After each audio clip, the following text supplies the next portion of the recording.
যত শক্তিশালী এই মন, তত শক্তিশালী এই শরীরও। এই যে আমাদের শরীর, এটা আসলে কি? এ হলো একটা রথের মতো। আর একটা রথ ততক্ষণ চলতে পারবে না যতক্ষণ না তাকে কোনো সারথি চালাবে। এই মন হলো শরীরের সারথি। এবার ভাবুন, যদি এই সারথি শক্তিহীন হয়, দুর্বল হয়, তাহলে এই রথের কি হবে?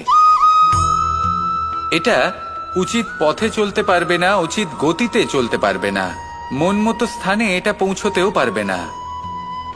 সেই জন্য মনের শক্তি অত্যন্ত প্রয়োজনীয়। এবার মনের শক্তি আমরা কোথা থেকে লাভ করি?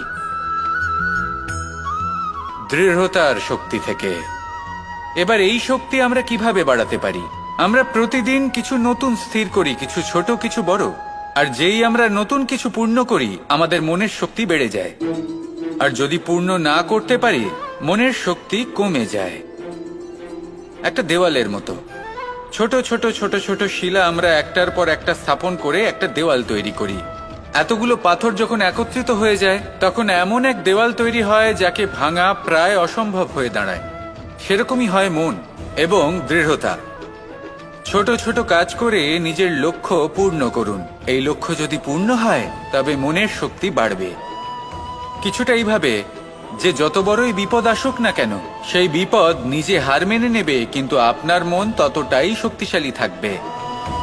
তাই মনের শক্তি বাড়াতে থাকুন, যাতে আপনি উচিত পথে চলতে পারেন, উচিত গতিতে চলেন আর মনোবাঞ্ছিত স্থানে পৌঁছতে পারেন। তবেই এই মন প্রসন্ন হয়ে বলবে, রাধা রাধা। ওমা, এ কি? আমি কখন থেকে এখানে অপেক্ষা করছি, হাত পেতে দাঁড়িয়ে রয়েছি যাতে একটা ফল আমার হাতে এসে পড়ে এবং সেটা আমি খেতে পারি। কখন থেকে অপেক্ষা করছি, কিন্তু সেটা হচ্ছেই না। এবার আপনি বলবেন যে এসব কি বলছি, এ কি অদ্ভুত কথা বলছি। যদি ফল খেতে হয়, তাহলে আমাকে বৃক্ষে চড়তে হবে, ফলের কাছে পৌঁছতে হবে, তবেই তো ফল পাবো। এবারে এটা অত্যন্ত সহজ ব্যাপার, কিন্তু এই বিষয়টা আপনি নিজের জীবনের প্রসঙ্গে ভেবে দেখুন। লক্ষ্য কোথায় আছে আপনি জানেন, সেই লক্ষ্যে পৌঁছানোর পথ কি সেটাও আপনি জানেন, সেই পথে চলার ক্ষমতাও আপনার রয়েছে, কিন্তু তাও আপনি নিজের লক্ষ্য লাভ করতে পারছেন না। কেন? কারণ আপনি অপেক্ষা করছেন যে লক্ষ্য আপনার সামনে চলে আসবে, কিন্তু তা হয় না। লক্ষ্য সে যাই হোক না কেন, ধন হোক, প্রেম হোক, কোনো সম্মান হোক বা মোক্ষ হোক, যদি আপনি তার দিকে অগ্রসর না হন, তাহলে ফল প্রাপ্তি অসম্ভব ব্যাপার। তা কোনোদিনই হবে না। সেই জন্য আপনার চোখের সামনে আপনি যদি নিজের লক্ষ্যকে দেখতে পান, তাহলে উঠুন এবং সেই দিকে অগ্রসর হতে শুরু করুন। নিজের অন্তরের সকল অশুভ গুণ দূর করুন, অলসতা ত্যাগ করুন, অজ্ঞানতা ত্যাগ করে দিন এবং চলতে থাকুন। অবশ্যই মনোবাঞ্ছিত ফল লাভ করতে পারবেন। মনে রাখবেন, চলতে থাকলে তবেই লক্ষ্য প্রাপ্তি হবে। অপেক্ষার দ্বারা শুধুমাত্র মৃত্যু লাভ হবে। আসুন আমার সাথে ভালোবেসে বলুন, রাধা রাধা। প্রত্যেক প্রাণী ভালোভাবে জীবন যাপন করতে চান, এটা তাদের স্বভাবে আছে এবং ভাবাটা অনুচিত নয়। কিন্তু একটা ভালো জীবনের গুরুত্বপূর্ণ অংশ কোনটা?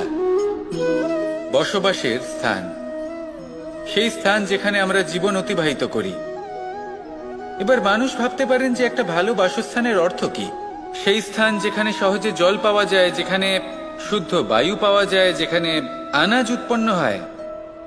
এটা জীবনযাপনের জন্য পর্যাপ্ত বটে, কিন্তু ভালো জীবন যাপনের জন্য আরো একটা কথা আপনাকে বুঝতে হবে। সাধু, জ্ঞানী, পণ্ডিত ব্যক্তি, এই সকল মহাপুরুষ, এনাদের যে বাসস্থান তা অত্যন্ত বিশেষ হয়। এখানে এক ধরনের বিশেষ ইতিবাচক শক্তি থাকে। এমন একটা স্থান যেখানে দেবতারাও বিচরণ করেন। জীবন আমরা সবাই যাপন করি, কিন্তু জীবনের উদ্দেশ্য শুধুমাত্র জীবন যাপন করা নয়। জীবনের উদ্দেশ্য হল মুক্তি লাভ করা। আর এই সকল সাধু, জ্ঞানী, পণ্ডিত ব্যক্তি, এই সকল মহাপুরুষ আপনাকে মুক্তির পথে নিয়ে যেতে পারেন। কারণ এরা হলেন সেই মহাপুরুষ যারা নিজেদের অন্তরের বিকার, অহংকার, ক্রোধ, বিদ্বেষ, এই সকল দোষগুলিকে ত্যাগ করেছেন, এদের উপর বিজয় লাভ করেছেন। এমনই একজন ব্যক্তি আপনাকে মুক্তির পথে নিয়ে যেতে পারে। প্রয়োজন হলো শুধুই এনাদের চিনতে পারা, এদের কথা বুঝতে পারা এবং এদের দেখানো পথে চলা। যদি আপনি এটা করতে পারেন, তাহলে এই মন প্রফুল্ল হয়ে বলবে, রাধা রাধা। কখনো কোনো বাগানের কোনো বৃক্ষকে দেখেছেন যেখানে সুগন্ধি ফুল থাকে, রসালো ফল থাকে? তখন মন প্রফুল্ল হয়ে ওঠে, মন থেকে সেই বৃক্ষের প্রতি ভালোবাসা জন্মায়। কিন্তু যিনি বাগানের মালিক, শুধুমাত্র তিনিই জানেন যে কিভাবে এই বৃক্ষকে আগলে রাখতে হয়, কিভাবে তার পরিচর্যা করলে এতে সুন্দর সুগন্ধি ফুল হবে, রসালো ফল হবে। কখনো কখনো প্রয়োজনের থেকে বেশি রোদ পেলে এই বৃক্ষগুলি শুকিয়ে যায়, প্রয়োজনের থেকে কম রোদ পেলেও এই বৃক্ষ কিন্তু শুকিয়ে যায়। প্রয়োজনের থেকে কম জল যদি পায়, এই বৃক্ষ শুকিয়ে যেতে পারে।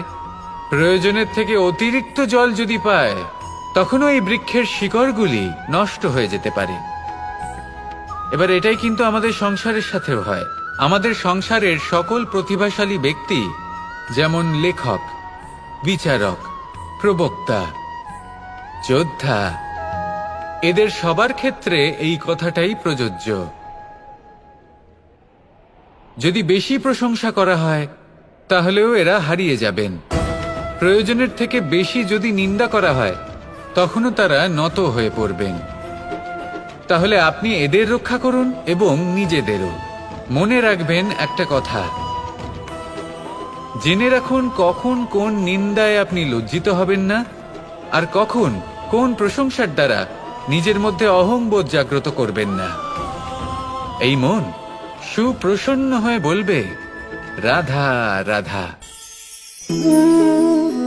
জল এ হলো জীবনের আধার পঞ্চতত্ত্বের মধ্যে একটি, আর অত্যন্ত বিশেষ। এর থেকে অনেক বড় শিক্ষা পাওয়া যায়। এই জল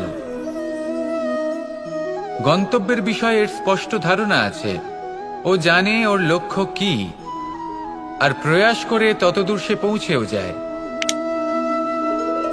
এটি পর্বত থেকে বয়ে নিচে নেমে আসে, নদীর সাথে সমাহিত হয়ে তার সাথে বয়ে চলে, চিরসবুজ বনানী গড়ে তোলে, প্রাণীদের তৃষ্ণা নিবারণ করে, সামনে এগিয়ে চলে, মানুষের সাথে মিলিত হয়। যারা একে বাঁধের মধ্যে বেঁধে রাখতে চেষ্টা করে, সে বন্দি দশাতেও থেকে যায়, মানুষের কল্যাণ করে।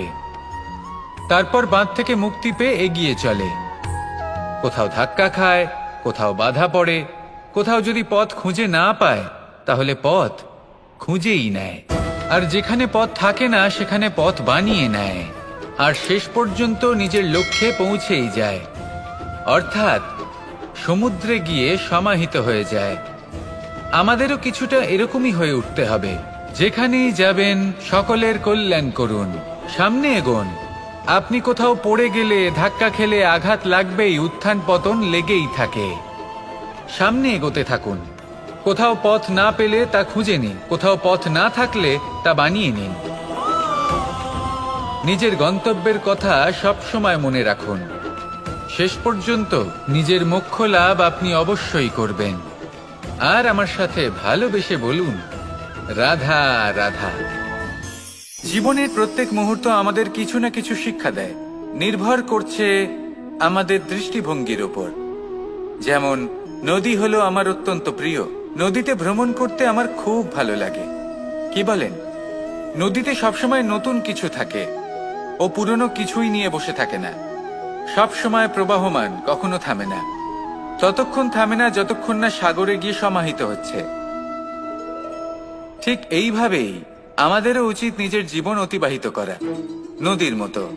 প্রত্যেক মুহূর্ত নতুন, তাই সেইভাবেই জীবন যাপন করুন। পুরনো কিছুই একত্রিত করে রাখবেন না, বিগত স্মৃতির মাঝে নিজেকে হারিয়ে ফেলবেন না। এই যে বর্তমান, এই যে মুহূর্ত, সেটাই হলো সর্বশ্রেষ্ঠ। এর মাঝেই জীবন যাপন করুন, নদীর মতো প্রবাহমান হতে শিখুন। আপনি শিখে গেলে তাহলে মনে রাখবেন, আমার আপনার মাঝে বিচরণ করতে বড়ই ভালো লাগবে। যে ব্যক্তি আনন্দের সাথে জীবনের প্রত্যেকটা মুহূর্ত অতিবাহিত করে কোনো চিন্তা ছাড়াই, প্রবাহমান হয়, কখনোই থামে না। যতক্ষণ না মুক্তি লাভ করছেন, এমন ব্যক্তির মধ্যেই রাধাকৃষ্ণ বসবাস করেন। তাহলে আসুন আমার সাথে ভালোবেসে বলুন, রাধা রাধা। সূর্যের প্রকাশ, অন্ধকারকে দূর করে দেওয়া সেই মহানায়ক। এই সূর্যের প্রকাশ যখন পৃথিবীতে এসে পৌঁছয়, কি হয়? এই পৃথিবী জেগে ওঠে, প্রত্যেক প্রাণী জেগে ওঠে, মানুষ জেগে ওঠে, নিজের কর্ম করেন, জীবন যাপন করেন। এই ঘুমের মৃতপ্রায় স্থিতি কাটিয়ে উঠে জীবন যাপন করতে শেখেন। এটাই হলো প্রভাব সূর্যের প্রকাশের। এবার এই প্রকাশ যে সূর্যের থেকে পাই, তিনি কি করেন? তিনি নিজেকে জ্বালান আমাদের জীবন প্রদান করার জন্য। প্রত্যেকটা মুহূর্ত তিনি তাপ সহ্য করেন, আমরা যাতে সেই প্রকাশ লাভ করি। এটাই হলো জীবনের সারমর্ম। যদি আপনিও এই সংসারে প্রকাশ ছড়িয়ে দিতে চান, তাহলে আপনাকেও তপ্ত হতে হবে, নিজে জ্বলতে হবে, সেই কর্ম করতে হবে যেটা কঠিন হতে পারে কিন্তু আসলে শ্রেষ্ঠ। তবেই এই সংসারের সেবা করতে পারবেন, সংসারকে পথ দেখাতে পারবেন। নিজের অন্তরের প্রকাশ জাগ্রত করুন, তবেই সেই সকল ব্যক্তি যারা পাপের অন্ধকারে নিমজ্জিত হয়ে আছেন, তারা জাগ্রত হবেন। সেই সকল ব্যক্তিকে জাগিয়ে তুলুন, প্রেরিত করে তুলুন সুখী হওয়ার জন্য যারা সুখী হতে পারছেন না। সেই সকলকে প্রেরিত করুন সাফল্য লাভের যারা সফল হতে পারছেন না। নিজের অন্তরের সূর্যকে জাগ্রত করুন, চারিদিকে শুধু প্রকাশই প্রকাশ হবে, জীবনই জীবন থাকবে, আনন্দই আনন্দ থাকবে, আর এই মন বারবার প্রসন্ন চিত্তে বলে উঠবে, রাধা রাধা। আজ আমরা দুই ধরনের ব্যক্তির বিষয়ে কথা বলবো। প্রথম জন হলেন যে প্রয়োজনের থেকে অনেক বেশি পরিমাণ ধন উপার্জন করে থাকেন। তার কাছে ততটা ধন থাকে যতটা তার প্রয়োজনও নেই, তারপরেও আরো ধন উপার্জন করতে চেষ্টা করতে থাকেন। সকল সম্ভব চেষ্টা করেন, সকল সম্ভব কর্ম করেন, তা সে উচিত কর্ম হোক বা অনুচিত, তাতে তাদের কিছুই যায় আসে না। তারা শুধুই এই সংসারের সকল সুখ ভোগ করতে চান, সকল স্বাচ্ছন্দ্য লাভ করতে চান। আজীবন তারা প্রচেষ্টাই করতে থাকেন। এবার এই করতে গিয়ে তারা ভারাক্রান্ত হয়ে সমস্যার সম্মুখীন হন। এনাদের সমগ্র জীবন এই চেষ্টাতেই চলে যায়, জীবন যাপন করার বদলে। অন্যদিকে আরেকজন ব্যক্তি, যিনি জানেন তার প্রয়োজন কতটুকু, আর শুধুমাত্র সেই পরিমাণ ধন অর্জন করেন, তার থেকে বেশি একটুও নয়। উনি যদি দুবেলা খেতে পান, মাথা গোজার ঠাঁই পেয়ে যান, সেটাই পর্যাপ্ত। তাতেই তিনি আনন্দে জীবন যাপন করেন, না কোনো বৃথা চিন্তা করেন, না কোনো বৃথা কষ্ট করেন। এবার আমি আপনাদের জিজ্ঞেস করব, এই দুই ব্যক্তির মধ্যে আপনি কোন ব্যক্তি হতে চাইবেন? বেশিরভাগ মানুষ এটাই বলবেন যে আমরা সেই দ্বিতীয় মানুষ হতে চাই যারা সন্তুষ্ট। কিন্তু যদি মন দিয়ে দেখেন, আপনিও সেই কর্মই করছেন যা প্রথম ব্যক্তি করেন। আপনারা সবসময় চেষ্টা করে চলেছেন, এটাও লাভ করতে হবে, ওটাও লাভ করতে হবে, আমার এটারও প্রয়োজন, ওটারও প্রয়োজন। আপনি অনেক কিছু লাভ করেছেন, কিন্তু প্রশ্ন এটাই যে আপনার কি সেই সবকিছুর প্রয়োজন রয়েছে? এর উত্তর আপনার অন্তর মনে রয়েছে। আপনার মন জানে যে আপনার প্রয়োজন কতটুকু। সেখানে গিয়ে দেখুন। সন্তুষ্টি মানুষকে আনন্দ দেয়। মানুষ যতটা সন্তুষ্ট হবে, ততটাই সে আনন্দ লাভ করবে। এবার আপনাকে এই সিদ্ধান্ত নিতে হবে যে আপনি কখন আর কোথায় সন্তুষ্টি লাভ করবেন, কত কিছু লাভ করার পরে সন্তুষ্ট হবেন। এই উত্তর আপনি মন থেকে পাবেন। এই সমাজের চাহিদায় জড়িয়ে নিজেকে বিভ্রান্ত করবেন না। নিজের অন্তরের এই মিথ্যে অহংবোধকে প্রশ্রয় দিতে গিয়ে যদি আপনি এরকম প্রয়াস করতে থাকেন, তাহলে জীবনযাপন কখন করবেন? থেমে যান, শান্ত হয়ে যান, নিজের অন্তর মনে নিমজ্জিত হয়ে দেখুন যে সন্তুষ্টি কোথায়। এই সন্তুষ্টি লাভ করুন। এই মন প্রসন্ন হয়ে বলবে, রাধা রাধা। ক্ষমা একটা অত্যন্ত সুন্দর শব্দ, আমার খুব প্রিয় শব্দ, কিন্তু এই ক্ষমা কখন আর কিভাবে প্রয়োগ করতে হবে সেটা বোঝা প্রয়োজনীয়। এক, যদি আপনি কোনো অন্যায় করেন, আর ক্ষমা না চান, ক্ষমা প্রার্থনা না করেন, ক্ষমা চাওয়া থেকে এড়িয়ে যান, তাহলে তাতে আপনারই ক্ষতি হবে। কিভাবে? ক্ষমা না চাইলে মনের মধ্যে অহংকার জাগ্রত হয়, আর অহংকার তো প্রকৃত অর্থে আমাদের ক্ষতিই করে। 2, কেউ যদি অপরাধ করেন, আপনার থেকে ক্ষমা না চান, তাহলে তাকে ক্ষমা করবেন না। ক্ষমা হলো অত্যন্ত অমূল্য, আর না চাইতেই কাউকে ক্ষমা দান করা এটা উচিত নয়। 3, যদি কেউ আপনার সাথে অনুচিত কিছু করেন, অপরাধ করেন, আর আপনার থেকে ক্ষমা চান, তাহলে তাকে ক্ষমা করে দিন। তাতে আপনার অন্তরের করুণাবোধ জাগ্রত হবে, প্রেম জাগ্রত হবে, আর তা আপনার জন্য শুভ হবে। 4, যদি আপনি নিজে কোনো অপরাধ করেন, তাহলে অবশ্যই ক্ষমা চাইবেন। তাতে আপনারই লাভ হবে। কিভাবে? সামনের ব্যক্তি আপনাকে ক্ষমা করুক বা না করুক, আপনার অন্তরের অহংকার ক্ষীণ হবে, আর এই মন আরো নির্মল হয়ে উঠবে। এই ক্ষমা অত্যন্ত অমূল্য, ভেবেচিন্তে একে ব্যবহার করুন, আর আমার সাথে ভালোবেসে বলুন, রাধা রাধা।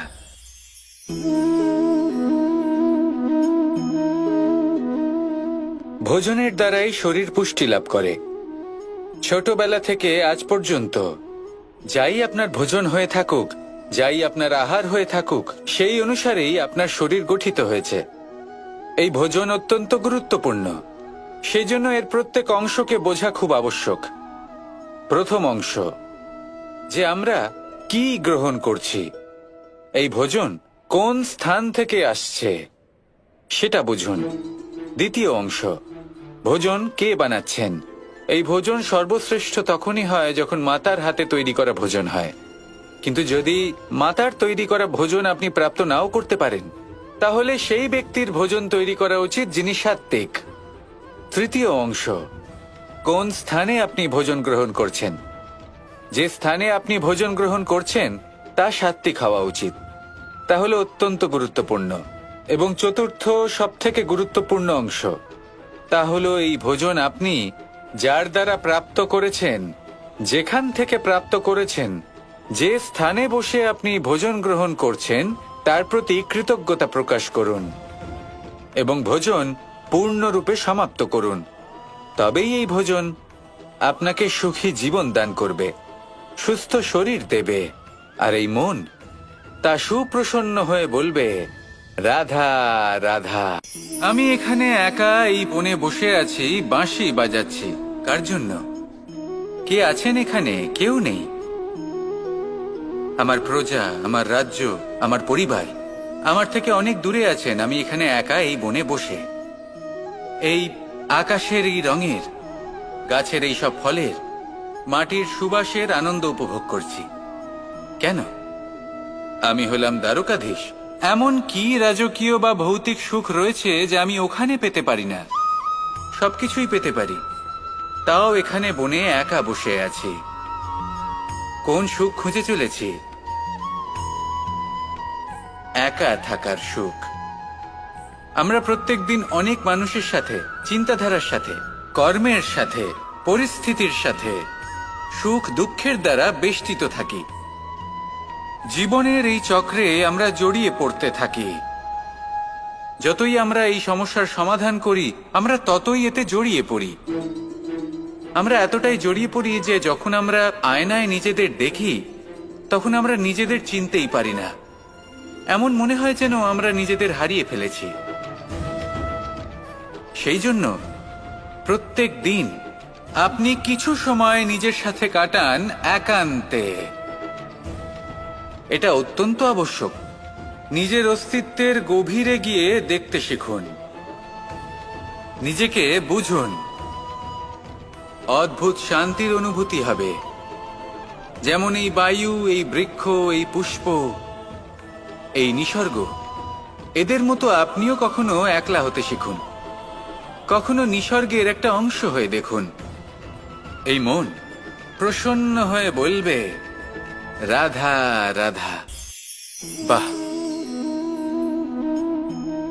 পুষ্পের সুবাস আমার খুব ভালো লাগে।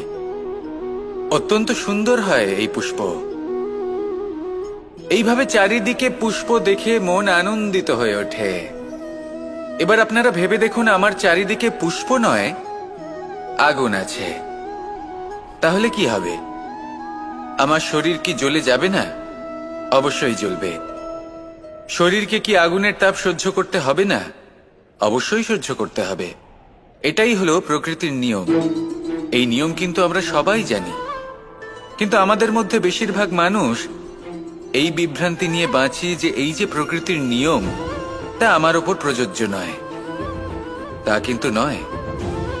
আমাদের চতুর্দিকে এই যে নিসর্গ রয়েছে, আমরা তার কতটা ক্ষতি করি সেটা একবার ভেবে দেখুন। আমরা বনাঞ্চল জ্বালিয়ে দিই, বায়ু দূষিত করি, জল দূষিত করি, প্রাণীদের হত্যা আমরা করি। কেন? এই নিসর্গ আমরা নষ্ট করি, যদিও আমরা জানি যে আমরাও হলাম এই নিসর্গেরই অংশ।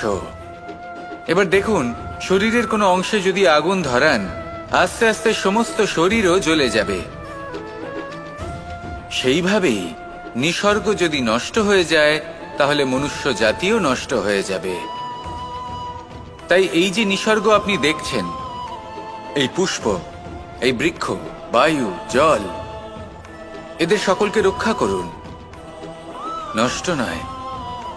মনে রাখবেন, যদি নিসর্গ থাকে মানুষ থাকবে, যদি নিসর্গ থাকে তাহলেই জীবন থাকবে। আসুন আমার সাথে ভালোবেসে বলুন, রাধা রাধা। এ হলো গোলাপ ফুল। একে আমরা সকলেই চিনি। সমগ্র সংসার ভালোবাসে এই পুষ্পকে। এই ফুল দেখতেও সুন্দর। সবথেকে বেশি গুরুত্বপূর্ণ কথা হলো এর সুগন্ধ, যা দূর দূরান্ত থেকে ব্যক্তিদেরকে আকৃষ্ট করে। এই সুন্দর পুষ্প একটু মন দিয়ে দেখলেই দেখা যায় এর নিচে কাঁটা রয়েছে। এই সংসার বলে, এ প্রকৃতির কেমন রচনা, এত কোমল পুষ্প, এটা কি তীক্ষ্ণ কাঁটা সহ প্রস্ফুটিত হয়? এটাই হলো জীবনের সত্য। আমাদের অন্তরের সদ্গুণ, সেগুলিও এই ফুলের মতোই সুন্দর। সংসারের সৌন্দর্য দেখতে পায়, এর সুগন্ধ চতুর্দিকে ছড়িয়ে পড়ে। কিন্তু এই সদ্গুণ জাগ্রত করে তোলার জন্য কঠোর পরিশ্রম করতে হয়, প্রতিনিয়ত চেষ্টা করে যেতে হয়। তাই জন্য যদি আপনি জানেন আপনার পথ উচিত, কিন্তু তা কাঁটায় পরিপূর্ণ, তাহলে থামবেন না, চলতে থাকুন। একবার যদি অন্তরের সদ্গুণ জাগ্রত হয়, তাহলে এই সংসার এর সৌন্দর্য দেখবে আর সুগন্ধে আকর্ষিত হয়ে আপনার কাছে আসবে। এই মন, এই জীবন প্রসন্ন হয়ে বলবে, রাধা রাধা। আমাদের গৃহে অনেক কক্ষ রয়েছে, কিন্তু এমন কি আছে যে একটাই থাকে? আমাদের গৃহের দ্বার। এমন কেন হয়? অনেক দ্বার তো থাকতেই পারে। ভেবে দেখুন, একটা বিশাল ভবন রয়েছে, তার চতুর্দিকে অনেক দ্বার আছে। ভালোই হবে, যাতায়াত করতে সুবিধা হবে, কিন্তু এমন আমরা কেন করি না? এবার আপনি বলবেন যে এটার উত্তর তো সহজ। যতগুলো দ্বার থাকবে, ততজন দ্বারপালও থাকবে। কে কখন কোথা থেকে আসবে, কোথায় চলে যাবে, সেদিকে খেয়াল থাকবে না। চুরির সম্ভাবনাও বেড়ে যাবে। যাক, এই বিষয়ে অন্তত আপনি বোঝেন। সেই জন্য আপনার গৃহে একটাই দ্বার রয়েছে। কিন্তু আপনার মনের বিষয় কি জানেন? আপনার মনেও কি কোনো দ্বার আছে? নেই? তার মানে যে কোনো ব্যক্তি যেখান থেকে খুশি আসতে পারে, আর আপনার মনে যা খুশি প্রবেশ করিয়ে চলে যেতে পারে। কোনো বাধার সম্মুখীন না হয়ে কোনো ব্যক্তি আপনার মনে যা কিছু প্রবেশ করিয়ে চলে যাবে, তা সে আমাদের পক্ষে শুভ হোক, অশুভ হোক, বা যতই ঘাতক হোক না কেন। সেই ভাবনা হতে পারে বাসনাময়, ক্রোধে পরিপূর্ণ, মতভেদে পরিপূর্ণ, বিদ্বেষ বা অহংকারে পরিপূর্ণ, বা কোনো ব্যর্থ ভাবনা হতে পারে। বিশ্বের যে কোনো ভাবনা মনে এসে বসবাস করতে পারে। এবার মনে যা ভাবনা থাকবে, মন সেটাই অনুভব করবে। নেতিবাচক ভাবনা যদি মনে ঘর করে, মন সুখ অনুভব কি করে করবে? সেই জন্য আবশ্যক হলো মনের মাঝে ইতিবাচক সত্তার দ্বার গড়ে তোলা, অর্থাৎ কোনো ভাবনা যদি আসে এবং ইতিবাচক হয় তাহলে তাকে মনে প্রবেশ করতে দিন। যদি তা আপনাকে আর্থিক, সামাজিক, পারিবারিক, আধ্যাত্মিক লাভ দেয় তাহলে তাকে প্রবেশ করতে দিন। যদি না দেয়, যদি তা নেতিবাচক ভাবনা হয়, তাকে দ্বার থেকেই আবার ফিরিয়ে দিন। যত শুভ চিন্তায় থাকবে এই মন, ততই শুভ হবে আপনার জীবন। আর এই মন সুপ্রসন্ন হয়ে বলবে, রাধা রাধা। এই বৃহৎ বৃক্ষকে দেখুন, অত্যন্ত শক্তিশালী বৃক্ষ। এটা সবারই প্রিয়, তা সে ছোট হোক বা বড়, বৃদ্ধ হোক বা জোয়ান, সবাই ভালোবাসে এই বৃক্ষকে। আর সত্যি বলতে এই বৃক্ষ সবাইকে সেবা করে, সবাইকে ফল দান করে, সবাইকে ছায়া প্রদান করে। দূর থেকে দেখে মনে হয় এর কোনো পরিচর্যার প্রয়োজনই নেই, কিন্তু একজন কুশল মালী এইভাবে ভাবেন না। তিনি সময় অন্তরে খুব খুঁটিয়ে এই গাছ নিরীক্ষণ করেন, দেখতে থাকেন। যদি কোনো এমন শাখা থাকে যা রোগগ্রস্ত, তাহলে সেটা কেটে আলাদা করে দেন। যদি এমন কোনো শাখা থাকে যা মৃত, তাহলে সেটা আলাদা করে দেন। আর এইভাবে উপযুক্ত দেখাশোনা করার কারণেই এই বৃক্ষ এইভাবে সুস্থ হয়ে থাকে, সতেজ হয়ে থাকে, সবার সেবা করতে থাকে। আপনাকেও নিজের সাথে সেটাই করতে হবে। নিজের জন্য আপনাকে একজন কুশল মালী হয়ে উঠতে হবে, রক্ষা করতে হবে নিজের শরীরের, নিজের মনের। আপনার শরীর যদি রোগগ্রস্ত হয়ে পড়ে, তাহলে ওষুধ গ্রহণ করতে হবে। যদি এই মন কোনো এক কারণে বিচলিত হয়ে পড়ে, তাহলে তার থেকে নিজেকে মুক্ত করতে হবে। আপনি যদি নিজের যত্ন নেন, তবেই এই বৃক্ষের মতো হতে পারবেন। সেই বৃক্ষ যে সবারই প্রিয়, সবাইকেই সেবা করে। আসুন আমার সাথে ভালোবেসে বলুন, রাধা রাধা। এই হলো বট গাছের একটা বীজ।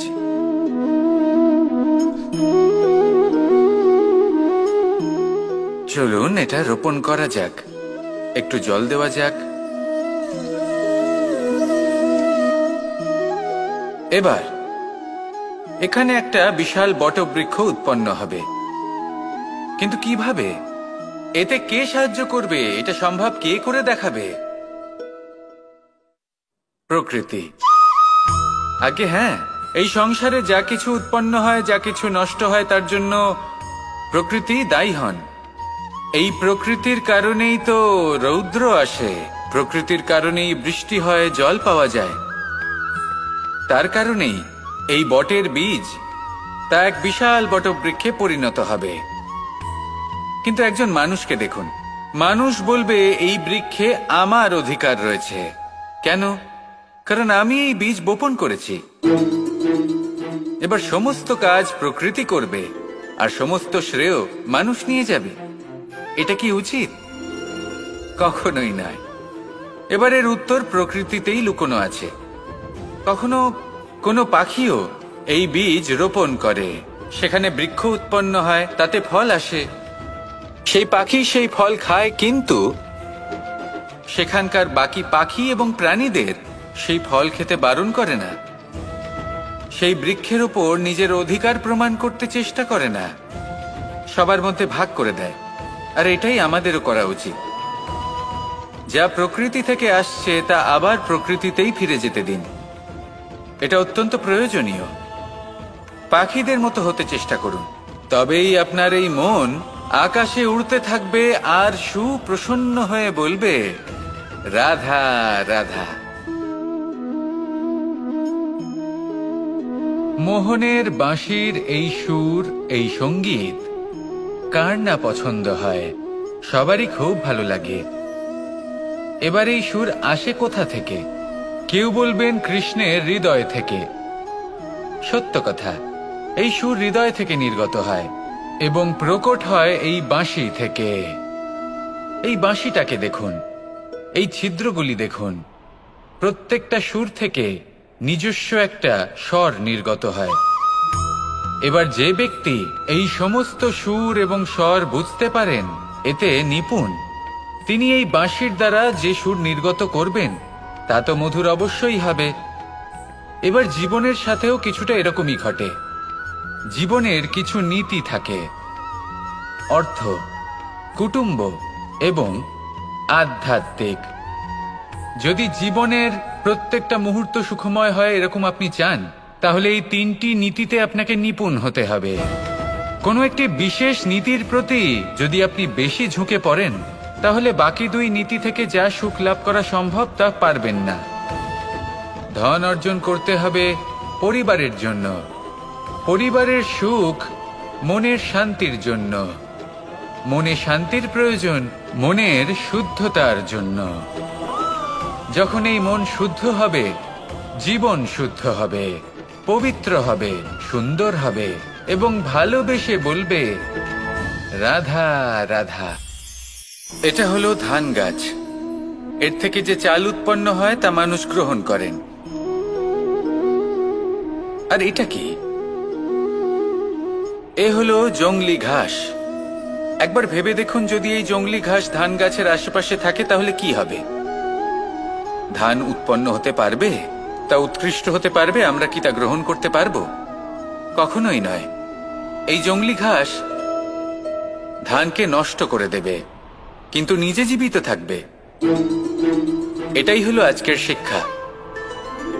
এই সংসারে যদি আপনি নীতির পথে চলতে চান, উচিত কর্ম করতে চান, সংসারকে সেবা করতে চান, তাহলে জংলি ঘাসের মতো ব্যক্তিদের থেকে সবসময় দূরে থাকতে হবে। সেই ব্যক্তি যারা দুর্নীতি এবং মিথ্যা দ্বারা পরিপূর্ণ, যাদের ব্যবহার অশুভ, যাদের অনেক অশুভ গুণ রয়েছে, তারা সঠিক নয়। সেই সকল ব্যক্তি যাদের চরিত্র অত্যন্ত দুষ্ট হয়, তারা হয় শুভ চরিত্রের ব্যক্তিকে একদম নষ্ট করে দেয়, নয় নিজের মতো বানিয়ে তোলে। তাই যদি আপনি নীতির পথে চলতে চান, এই সংসারের জন্য শুভ কর্ম করতে চান, তাহলে সেই সঙ্গ লাভ করুন যে সঙ্গ জ্ঞানে পরিপূর্ণ, যাদের মধ্যে অনেক গুণ আছে, যাদের থেকে প্রতিদিন কিছু শিখতে পারবেন। এমন ব্যক্তির সাথে জীবন অতিবাহিত করুন। দুরাচারীদের থেকে দূরে থাকুন। তবেই এই মন প্রসন্ন হয়ে বলবে রাধা রাধা। আমি দ্বারকাধীশ এবং আমার সভাতে বিভিন্ন সময় বিভিন্ন ধরনের মানুষ আসেন, নিজেদের দাবি নিয়ে, নিজেদের ইচ্ছে নিয়ে। কখনো কেউ ভোজন চান, আবার কখনো কেউ ওষুধ, কখনো কেউ বস্তু চান, কেউ আবার চান বস্ত্র। কারোর জ্ঞান চাই, কারোর ধন চাই, আবার কারোর বাসস্থান। অনেক সময় আমি এই অনুরোধ, এই ইচ্ছে পূর্ণ করি না। এবার আপনি এটা ভাবতেই পারেন যে কৃষ্ণ তো তাহলে লোভী, ওর কাছে তো সবকিছুই রয়েছে, তারপরেও সে নিজের প্রজার ইচ্ছে পূর্ণ করে না, তাদের সমস্যাগুলি বুঝতে পারে না, তাদের সুখ স্বাচ্ছন্দ্য প্রদান করে না। আসল সত্য হলো এটাই যে কোনো সবল ব্যক্তি, যে কোনো গৃহস্থ ব্যক্তি যে কাজ করতে সক্ষম, তার পরিশ্রম দ্বারাই নিজের প্রয়োজনগুলি এবং ইচ্ছেগুলি পূরণ করা উচিত। এটা অত্যন্ত প্রয়োজনীয়। আর এগুলো তিনি করতে পারেন শিল্প, ব্যবসা, আচরণ অথবা জ্ঞানের ভিত্তিতে। এই পথে চলতে হবে, পরিশ্রম করতে হবে, তবেই সে কিছু অর্জন করতে পারবে। এবার এমন কোনো ব্যক্তি যার এই সব কিছুতে কোনো রুচি নেই, যে কিছুই করতে চায় না, সে কিছুই অর্জন করতে পারবে না। এবার এরকম কোনো ব্যক্তিকে যদি আমি কোনো বস্তু প্রদান করি, তাহলে কি হবে? সে পরাধীন হয়ে যাবে, আর সেটা উচিত হবে না। তাহলে কি করা উচিত? তাকে পথ দেখানো, তাকে বোঝাতে হবে যে কোন পথে চলে তুমি নিজের লক্ষ্য প্রাপ্ত করতে পারবে। শিল্প, জ্ঞান, আচরণ এবং ব্যবসা, এই পথে কিভাবে চলে সেটা শেখাতে হবে। আর আমি সেটাই করি। তার ফলে কি হয়? ব্যক্তি স্বাধীন হয়ে যায়। সংসারে সে যা চাইবে তাই প্রাপ্ত করতে পারবে, কখনো কারোর থেকে কিছু চাইবার প্রয়োজন পড়বেই না। এই কথাটা সবসময় মনে রাখবেন। যখনই দান করবেন তা ভাবনা চিন্তা করে এমন ভাবে দান করবেন যাতে সামনের ব্যক্তি স্বাধীন হতে পারেন, পরাধীন নয়। আসুন আমার সাথে ভালোবেসে বলুন রাধা রাধা। কোকিলের ডাক শুনে আমার মন প্রফুল্ল হয়ে ওঠে। কোকিল হলো আমার অত্যন্ত প্রিয়। এরকমই আরো একটা পাখি আছে, কাক। একদিকে কাক, অন্যদিকে কোকিল। এদের মধ্যে বেশি পার্থক্য নেই, কিন্তু কোকিলের কণ্ঠ শুনে সবার মন প্রফুল্ল হয়ে ওঠে। কোকিল যখন সামনে আসে তখন মন শান্ত হয়ে যায়, যখন কাক সামনে আসে তখন মানুষ দূরে পালিয়ে যায়। এমন কেন হয়? কারণ হলো বাণী। কোকিলের বাণী অত্যন্ত মিষ্টি, অত্যন্ত মধুর। সেখানেই কাকের বাণী অত্যন্ত কর্কশ শোনায়, আর কর্কশ বাণী শোনা কেউ পছন্দ করেন না। আপনি নিজেকে জিজ্ঞেস করুন, কোনো ব্যক্তি আপনার সাথে কথা বললে তার বাণী মধুর হলে আপনার ভালো লাগে, আর যদি কর্কশ হয় তার থেকে দূরে চলে যেতে ইচ্ছে করে। তাই নিজের বাণীও এইভাবেই মধুর রাখুন, মিষ্টি রাখুন। এ আমারও খুব প্রিয়। আর এটা তখন হয় যখন মনে প্রেম থাকে। মনের মধ্যে প্রেম জাগ্রত করুন, বাণী নিজে থেকেই মধুর হয়ে যাবে। আর কৃষ্ণ নিজে থেকে আপনার কাছে আসবে আর আপনার সাথে বলবে, কি রাধা রাধা। ফলটা দেখছেন আপনি? এটা সেই ফল যেটা গাছের সবচেয়ে উঁচু ডালে পাওয়া যায়, কিন্তু যখন এটা খসে পড়ে তখন এটা আকাশের দিকে যায় না যা ওপরে আছে, সে যায় সেই ভূমির দিকে যে নিচ থেকে তার দিকে তাকিয়ে থাকে। কেন? কারণ এই ফলের নিজের উচ্চতার ধারণা মাটির থেকে নিজের দূরত্ব দেখে হয়। এই ব্যাপারটাই আমাদের মানুষের জন্যও খাটে। যদি আপনি সম্পন্ন হন তাহলে তাদের সাহায্য অবশ্যই করবেন যাদের সামর্থ্য আপনার থেকে কম, যাদের সাহায্যের অত্যন্ত প্রয়োজন। আপনার সামর্থ্য বেশি কারণ তাদের আপনার থেকে সামর্থ্য কম। দেখুন, জীবনে আনন্দ শুধু বড় হওয়ায় নয়, বরং তাদের সাহায্য করেও আছে যারা কোনো কারণবশত আপনার থেকে নিচে রয়ে গেছেন। আর যখন একটা ফল এই কথাটা বুঝতে পারে তখন আপনি নয় কেন? রাধা রাধা। সময় বড়ই বিচিত্র অনুভব দেয়। যখন অপেক্ষা করছেন তখন অনেক লম্বা হয়ে যায়। প্রতিটা মুহূর্ত একটা গোটা দিনের মতো মনে হয়। ঠিক সেইভাবেই যদি কোথাও যেতে দেরি হয় তখন সময় দৌড়তে থাকে। প্রসন্নতায় বয়ে যায় আর নিরাশায় থমকে যায়। আপনদের সাথে থাকলে সময়ের খেয়ালই থাকে না, শত্রুদের সাথে থাকলে সেই সময়ই খারাপ হয়ে যায়। কিন্তু এটাই কি সত্যি বাস্তব? না, সময় তো সময়ই হয়, নিজের গতিতেই চলে সে। শুধু সেই গতির আভাস আমাদের মানসিক অবস্থা অনুযায়ী বদলে যেতে থাকে। তাই এই সমস্যা সময়ের নয়, আমাদের মানসিকতা। তাই নিজেকে খুশি রাখুন, অন্যদেরও খুশি রাখুন। আগের সমস্ত ঘটনা ভুলে যান আর একটা উজ্জ্বল ভবিষ্যতের দিকে অগ্রসর হন। সময় সবসময় ভালোই লাগবে। প্রেম করুন সবার সাথে, সময় সবসময় সুখেই কাটবে। রাধা রাধা। অগ্নি জীবনে খুব মহত্বপূর্ণ হয়। এই অগ্নি উজ্জ্বলতা হয়ে আমাদের জীবিত রাখে। কিন্তু ভাবুন, যদি এই উজ্জ্বলতা ক্রোধের অগ্নি হয়ে দিকভ্রষ্ট হয় তাহলে কি হবে? একটা ছোট পাতা দিয়ে শুরু করে গোটা বনকে ছারখার করে দিতে পারে। ঠিক সেরকমই মানুষের ক্রোধের আগুনও অন্যদের তো ভস্ম করেই, কিন্তু তার পূর্বে স্বয়ং নিজেকেই ভস্ম করে দেয়। তাহলে কি করা যায়? কি করে নিয়ন্ত্রণ করা যায় তাকে? উত্তর হলো তাতে জল ঢেলে দিয়ে, জলের মতো বইতে দিনে কি। ঠিক সেইভাবে যেমন সূর্য নিজের অগ্নিকে তেজ বানিয়ে আপনার কাছে পৌঁছে দেয়। এটাই পার্থক্য সূর্যের অগ্নি আর ক্রোধের অগ্নির মধ্যে। সূর্যের অগ্নি বিচ্ছুরিত হয়ে প্রতিফলিত হয়ে আসে, আর সেই জন্যই তাকে তেজ বলা হয়। অন্যদিকে আমাদের ক্রোধের আগুনের কোনো সীমাই থাকে না। তাহলে নিজের অন্তরের শক্তিকে ক্রোধের আগুন বানিয়ে জ্বালাতে চান, নাকি উজ্জ্বলতা বানিয়ে বিস্তারিত করতে চান? সিদ্ধান্ত আপনার। রাধা রাধা।